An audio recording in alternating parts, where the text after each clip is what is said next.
there, it's Linda here. Thanks for joining me today as I play with these new Altenew goodies, the Peaceful Wreath die and stamp set.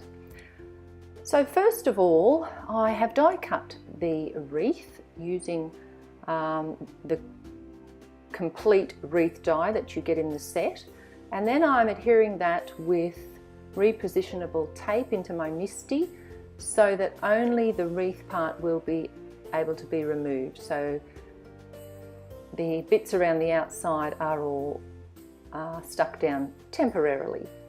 Now I'm grabbing the part of the stamp that I'll be using first of all and getting it in position on the wreath. As you can see, that part pops out, which is what you want because you'll be moving that around as you stamp. Now I'm going to do a little test stamp first, so I've got a little piece of acetate there and just going to stamp on that. It will smudge and smear because it's the acetate, but it gives me an idea that my wreath is in the right position. So just a little test run to make sure that I've got the wreath, the die cut wreath, in the right posi. So using the gorgeous Catherine Pooler inks, they are so beautiful and so juicy, and I really am getting used to them. They're not like my other die inks at all, and I probably put on too much and then stamp a little bit too hard with them. So I really need to become a little more light-handed with these gorgeous inks, but they really are so beautiful. So that's Aquatini there, and I stamped it a couple of times.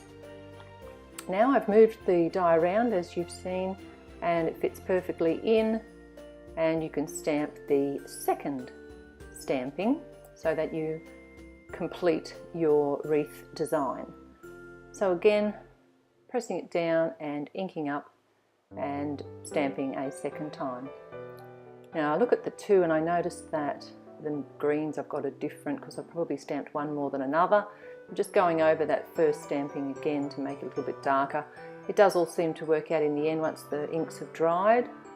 There seemed to be a little portion of my stamp there that was resisting a bit of ink too, but once I get this portion, which is sort of the veins in the leaves, once I get all that stamped on top, it's not noticeable. So I'm using all that jazz, the Catherine Pooler colour, for the veins of the holly leaves, and that gives just a little bit of contrast there with the Aquatini underneath. So then grabbing the berries, that stamp, and laying it down, making sure I've got it in the right position, rubbing it with my fingers to condition it a bit. And the ink colour I'm using first is Party Dress, and then using Rockin red over the top of that for the little highlights or shadows. So these berries really do finish off this wreath so beautifully. Getting the little highlights or shadowed areas, they might even be, because there's little white highlights already on the first stamping. So using Rockin red to get those little shadows in place, and they do make the berries look so much more dimensional, which is fabulous. So then I'm using my Spectrum Noir clear shimmer pen on the leaves, and I go all over them just to add a beautiful shimmer. And then with glossy accents I go over each of the berries, and that just gives them a lot of dimension and a beautiful shiny highlight. But of course you have to put them aside to dry for a couple of hours. Now I do make a second wreath using Altenew inks, and the first colour I've got here is Bamboo for my holly leaves, and it's such a bright happy green, and I probably prefer this one myself. These colours, oh, I just love this lime green. So I do find that there's a leaf there on my stamp that's coming out a bit patchy, so I'll have to just give that a bit of a rub down with my cleaning chamois and try again. So using the Bamboo, inking up my stamp again, and of course with these inks I press a lot harder, so it really is quite different between the two different types of ink I've used today. So That's looking a little bit better. I can turn my wreath now and do the second stamping. Yes, a little bit wreath challenged I was here, trying to get it in position. Must have been late at night perhaps. Couldn't quite work that out for a while. Stamping up, inking up again I should say, with the bamboo and stamping it down, and I think I do give it 2 stampings just to intensify the colour.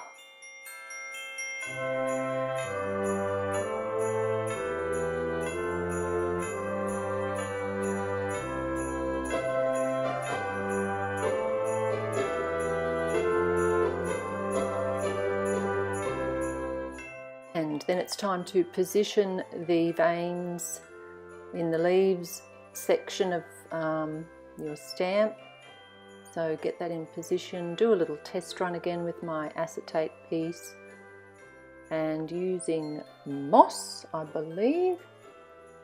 I'll just double check. Yes, it is moss. I went so quickly there. So using moss for the leaves, which gives you a really lovely contrast. So checking that the leaves look like the veins look like they're in position correctly over the leaves.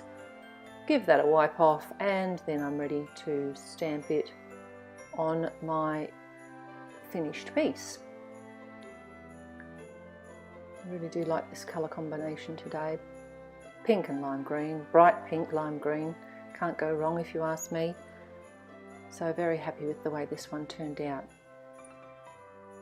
Turning my wreath over, getting the other side in position, and then stamping the veins onto those leaves.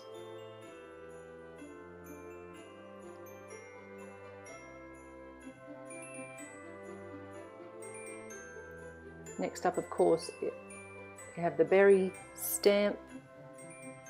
So getting that into position, and the ink colour I'm using is Pinkalicious. And it's a very simple process, not too difficult at all, especially with the MISTI. Makes it so much easier. I don't think I would have enjoyed doing something like this before the days of the MISTI. I probably would have been tearing my hair out with the positioning and trying to double stamp and fix up little bits that hadn't stamped well and so on. Oh, could have driven you mad, I'm sure. But oh, how fabulous is the MISTI, and other stamping tools like it. They've changed the way we think about our stamping, I think. Made us much braver when it comes to all the different types of stamps that we're happy to use and that companies are designing, which is just great. And here's the little shadow stamp for the berries, and I'm using a razzleberry, which is the darkest in that line of pink inks from Altenew, and it gives you a lovely contrast with the Pinkalicious. And flipping it over, and down we go again with our shadow. Right, so that has my 2 wreaths completed as far as the stamping goes, and now I'm going back to the darker green of the 2 wreaths, and this is going to be the background for that wreath. So it's the Lawn Fawn stitched Woodgrain backdrop, which I have die cut out of a gold, sort of a shimmery cardstock. For both wreaths I cut a craft foam layer, as you've just seen, using the die, and that just gives them a beautiful dimension, a little bit more stability, and they'll be fine in the mail. You certainly shouldn't warp and things like that with that craft foam behind. Now I've used the word peace, which is another one of the dies in the set, and I'm going to stick it across the wreath as you see it in position there.